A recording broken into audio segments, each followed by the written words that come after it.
Hello friends, welcome to StockUp. Friends, चलिए देखते हैं नेक्स्ट वीक मार्केट का मोमेंटम कर सकता है और कौन से स्टॉक्स को हम नेक्स्ट वीक स्विंग ट्रेडिंग के लिए देख सकते हैं। तो पहले हम निफ्टी का वीकली चार्ट देखेंगे और निफ्टी के वीकली चार्ट में हम देख रहे हैं कि ये अपने 20 EMA से सपोर्ट लेके 20 EMA के आसपास से ही इसने सपोर्ट लिया है और सपोर्ट लेके एक बुलिश कैंडल बना रहा है ये। अब देखना ये होगा कि अगर ये 800 के ऊपर ये क्लोज करता है तो फिर निफ्टी में 20,000 के भी लेवल दिख सकते हैं, क्योंकि फिर इसमें ये गैप फिलिंग के लिए जा सकता है। तो नेक्स्ट वीक देखना होगा कि अगर ये 800 के ऊपर रहता है तो फिर इसमें और भी पॉजिटिविटी दिख सकती है। और फिलहाल निफ्टी का वीकली चार्ट एकदम ट्रेंड बरकरार है, इसका कोई इसमें ट्रेंड में तब्दीली नहीं है और कोई भी ऐसी पैनिक करने की ज़रूरत नहीं है। अभी जब तक ये अपने 20 EMA के ऊपर है तब तक इसमें कोई भी सेलिंग का प्रेशर नहीं है। अभी फ़िलहाल ये एक छोटा सा करेक्शन ही माना जाएगा और करेक्शन के बाद हो सकता है निफ्टी फिर से कंटिन्यू कर जाए। तो फ़िलहाल ये वीकली चार्ट है। अब हम इसको डेली पे देखते हैं, डेली पे इसका क्या हाल है। तो डेली पे भी जैसे हम देख रहे हैं कि डेली चार्ट पे अपने 20 EMA से ही आज इसने रेजिस्टेंस फेस किया है और रेजिस्टेंस फेस करके अगर ये अगले आने वाले दिनों में 20 EMA के ऊपर एक डेली कैंडल ये क्लोज कर देता है तो फिर इसमें हायर लेवल खुल जाएंगे और ये गैप्स को अपने फील कर सकता है आने वाले दिनों में। तो अगर मैं आपको दिखाऊं इसमें एक इंटरेस्टिंग चीज़, तो देखिए यहाँ पे एक ट्रेंड लाइन आएगी। अगर आप इसको अच्छे से ड्रॉ करेंगे तो ये एक ऐसे ट्रेंड लाइन जाएगी। और कुछ दिन पहले हुआ क्या था कि निफ्टी इसके नीचे क्लोज कर दिया था, लेकिन इमीडिएटली इसने अगले ही दिन गैप्स के साथ इसको फिर इसी ट्रेंड लाइन के ऊपर चला गया है। तो हो सकता है थोड़ा बहुत ये नीचे आके और फिर इसके ऊपर क्लोज कर दे। एक आध दिन हो सकता है ये नीचे आए और फिर 20 EMA के ऊपर क्लोज करने की कोशिश करे। लेकिन अगर ये इसके नीचे आना शुरू कर देता है नेक्स्ट वीक तो फिर निफ्टी में और प्रेशर आ सकता है, जो कि आपका 400 का लेवल है। अगर 400 के लेवल के नीचे अगर ये आना शुरू करेगा तो फिर हो सकता है इस लेवल को भी रिस्पेक्ट ना करे और डायरेक्ट आपको 19,000 का लेवल भी दिख सकता है। तो चलिए, ये तो हमने देख लिया वीकली और डेली। अब हम देखते हैं सोमवार को कैसे हम ट्रेड करेंगे। तो मंडे के लिए हमारे लेवल्स ये रहेंगे और मैं आपको बताता हूँ ये कैसे काम करेंगे लेवल्स। तो मान लीजिए अगर निफ्टी फ्लैट कहीं खुलता है, कहीं इस लेवल के आसपास खुलता है, तो फिर हमें इसको 675 के ऊपर जाने देना होगा। अगर ये 675 के ऊपर क्लोज करता है 10-15 मिनट तो फिर हम इसको 750 के लिए टारगेट कर सकते हैं। 19,750 तक ये जा सकता है। और अगर उसके ऊपर भी ये सस्टेन करता है तो फिर 800 और 900 के लेवल भी ओपन हो जाएंगे। लेकिन ये मंडे को ही नहीं आ जाएगा, इसमें आगे टाइम लग सकता है। मंडे को हो सकता है आपको 800 के लेवल देखने को मिल जाए अगर ये पॉजिटिव रहता है तो। और अगर ये फ्लैट खुलने के बाद नीचे आना शुरू करता है और नीचे आने के बाद इस लेवल को ये ब्रेक कर देता है, जो कि आपका 600 का लेवल होगा, तो फिर हमें ये 500 के लेवल के लिए मिल सकता है। बीच में इसको छोटा सा यहाँ पे इसको सपोर्ट मिलेगा, जो कि 530 का सपोर्ट होगा। 525 530 का सपोर्ट होगा। तो इस पे हो सकता है थोड़ा सा ये रिएक्ट करे, लेकिन अल्टीमेट इसको सपोर्ट 500 के लेवल पे मिलेगा। तो ये हो गया फ्लैट का सिनेरियो। अगर हम गैप अप गैप डाउन की बात करें तो अगर ये गैप अप खुलता है 700 के ऊपर कहीं आसपास खुलता है और 700 के ऊपर ये सस्टेन करता है अपने आप को, तो फिर हम 750 और 800 के लिए देखेंगे। पहला 750 पे हो सकता है ये रेजिस्टेंस फेस करे। मैं आपको दिखाता हूँ क्यों। क्योंकि यहाँ पे एक रेजिस्टेंस आपका बनेगा 740 750 के आसपास। तो यहाँ पे ये थोड़ा सा हो सकता है हर्डल फेस करे और हर्डल फेस करने में नीचे आके फिर अगर ये ब्रेक करता है तो फिर ये 800 के लेवल के लिए जा सकता है। तो आप इसके ऊपर भी इसको कम से कम 40-50 पॉइंट के लिए इसके ऊपर आप इसको देख सकते हैं, जो कि आपका 675 का लेवल होगा। तो 675 के ऊपर अगर ये रहता है तो आपको 50-60 पॉइंट ईजिली मिल सकते हैं। और अगर हम गैप डाउन की बात करें तो गैप डाउन अगर ये 600 के नीचे कहीं खुलता है या 600 के आसपास अगर कहीं खुलता है तो फिर इसमें एक सपोर्ट बनने की पॉसिबिलिटी है। और अगर ये 600 के नीचे कहीं खुलता है तो ये यही लेवल इसको 600 का लेवल इसके लिए रेजिस्टेंस बन जाएगा। तो अगर ये रेजिस्टेंस बन जाता है और कोई प्राइस एक्शन बना के ये थोड़ी देर वेट करके यहाँ से ब्रेक करता है तो फिर हम इसको 500 के लेवल के लिए टारगेट कर सकते हैं। और 500 के बाद अगर ये 500 को नहीं संभाल पाता तो फिर ये आपका 450 का लेवल भी आ सकता है।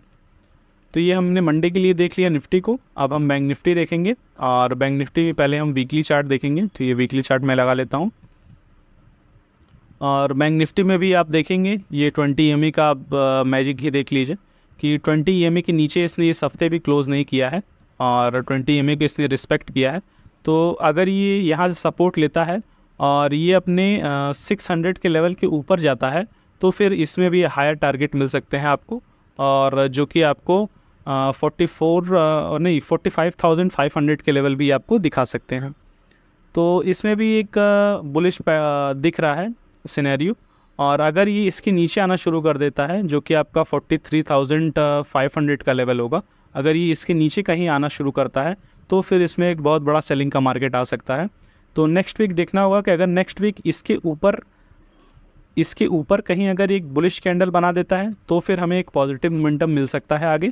और अगर नेक्स्ट वीक इसके नीचे कहीं एक नेगेटिव कैंडल क्लोज कर देता है तो फिर हमें एक बहुत बड़ा सेलिंग का मार्केट भी देखने को मिल सकता है।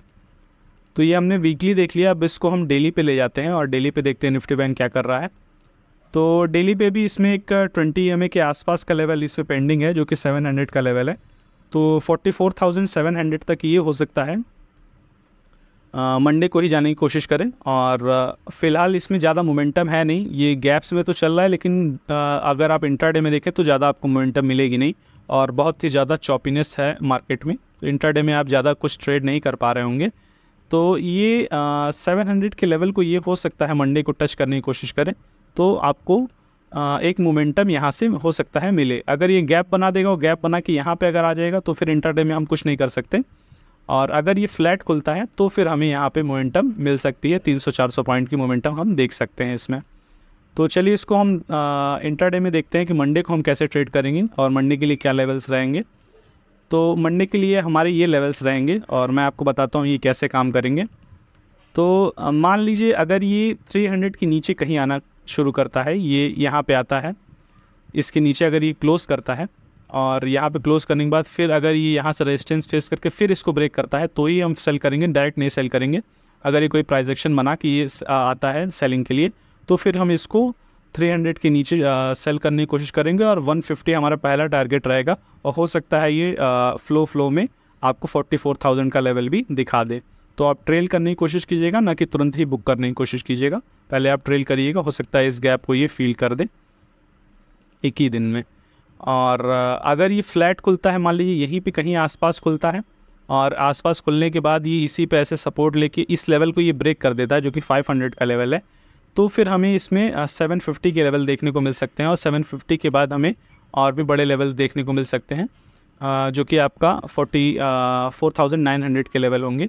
तो इस लेवल को पहले हमें ब्रेक होने देना पड़ेगा, जो कि हमारा 500 का लेवल है। तो बाइंग के लिए हम इसको 500 के ऊपर ही देखेंगे।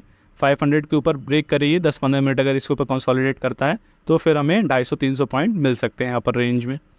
और अगर हम गैप अप गैप डाउन की बात करें, अगर मान लीजिए गैप डाउन ये खुलता है कहीं 200 या 150 के आसपास ही कहीं खुलता है, तो फिर हो सकता है ये यहाँ पे थोड़ा देर सपोर्ट लेने के बाद फिर इसको ब्रेक करें। तो आप इसको 100 पॉइंट के लिए मैक्सिमम 100 पॉइंट ही आपको ज़्यादातर मिलेंगे, क्योंकि 44,000 का एक बड़ा सपोर्ट आपको यहाँ पे मिलेगा। तो यहाँ तक के लिए आप इसको सेल कर सकते हैं। और अगर ये गैप डाउन खुलने के बाद नीचे आता है, इसको ब्रेक करता है, तो ही हम सेल करेंगे। अगर ये यहीं पे सपोर्ट लेके ऊपर का प्राइस एक्शन बनाता है तो फिर हम इसको बाइंग के लिए भी देख सकते हैं, और 44,500 के लिए हम देख सकते हैं। लेकिन बाइंग के लिए तभी हम देखेंगे अगर ये 100 पे या 150 पे आके ये रहता है और ये फिर 200 के ऊपर क्लोज़ करता है, तो ही हम इसको 500 के लिए टारगेट करेंगे। अगर 200 के ऊपर ही क्लोज़ नहीं करता है तो फिर हम इसको नहीं टारगेट कर सकते, क्योंकि ये हो सकता है यहाँ तक जाए, ऊपर जाए और फिर ये नीचे आना शुरू कर दे। तो ये हमने गैप डाउन का देख लिया। और गैप अप की अगर बात करें तो गैप अप अगर ये 500 के ऊपर कहीं खुलता है गैप अप, तो फिर हम इसको देखेंगे। अगर ये 15-20 मिनट 20 मिनट कम से कम ये टिकना चाहिए। आप 9:30 बजे या 9:45 तक आप इसको वेट कीजिएगा। अगर ये 500 के ऊपर रहता है, 44,500 के ऊपर अगर ये रहता है, तो फिर इसको हम 750 और 900 के लिए टारगेट कर सकते हैं। तो ये हमने निफ्टी बैंक निफ्टी देख लिया, और इसमें हमने वीकली, डेली और इंट्राडे तीनों चार्ट हमने देख लिए। तो ये हमारा इंडेक्स का एनालिसिस पूरा हो गया। और इसके बाद में फ्रेंड्स कहना चाहूँगा कि इस वीडियो को आप लाइक कर दीजिएगा अगर आपको ये वीडियो अच्छी लगे, क्योंकि बहुत मेहनत लगती है वीडियो बनाने में। और इस चैनल को आप सब्सक्राइब करके रखिएगा ताकि आपको आने वाली वीडियोस के भी नोटिफिकेशन मिलते रहें। नोटिफिकेशन बेल भी आप दबा दीजिएगा ताकि आपको जितने भी एजुकेशनल, इसमें बहुत सारे एजुकेशनल वीडियोस आती रहती हैं। और मैंने पहले भी स्कैल्पिंग पे एक वीडियो बनाई है जो कि काफ़ी अच्छी वीडियो है, पॉपुलर भी हुई थी, तो आप उसको देखिए और स्कैल्पिंग को भी आप सीखने की कोशिश कीजिए, क्योंकि साइडवेज मार्केट में आपको स्कैल्पिंग में बहुत पैसा मिलता है और स्कैल्पर ही साइडवेज मार्केट में पैसा कमाते हैं। और बाकी आपको पता ही है कि 70% of the time market sideways रहता है। तो या तो ऑप्शन सेलर आप हो तो आप पैसा कमा सकते हैं, या आप छोटे छोटे ट्रेड्स आप स्कैल्प करके भी पैसा आप कमा सकते हैं। तो आप उन वीडियोस को देखिएगा और बहुत सारी और भी आगे एजुकेशनल वीडियोस आएंगी, तो आप इस चैनल को सब्सक्राइब करके रखिएगा। तो चलिए हम देखते हैं नेक्स्ट वीक कौन से स्टॉक्स मोमेंटम कर सकते हैं और उनको हम किस लेवल पे कैसे उसको हम देख सकते हैं स्विंग ट्रेडिंग के लिए। तो पहला हमारा स्टॉक है मोदी रबर, और जैसा कि आप नाम से लग रहा होगा आपको मोदी रबर, तो ये स्टॉक को हम देखेंगे इसी लेवल पे भी हम इसको देख सकते हैं। अगर ये थोड़ा बहुत नीचे भी आता है तो भी कोई दिक्कत नहीं है, तो भी हम इसको बाय करने की कोशिश कर देते हैं। अगर ये 78-77 के आसपास कहीं मिलता है तो भी बहुत अच्छा रहेगा।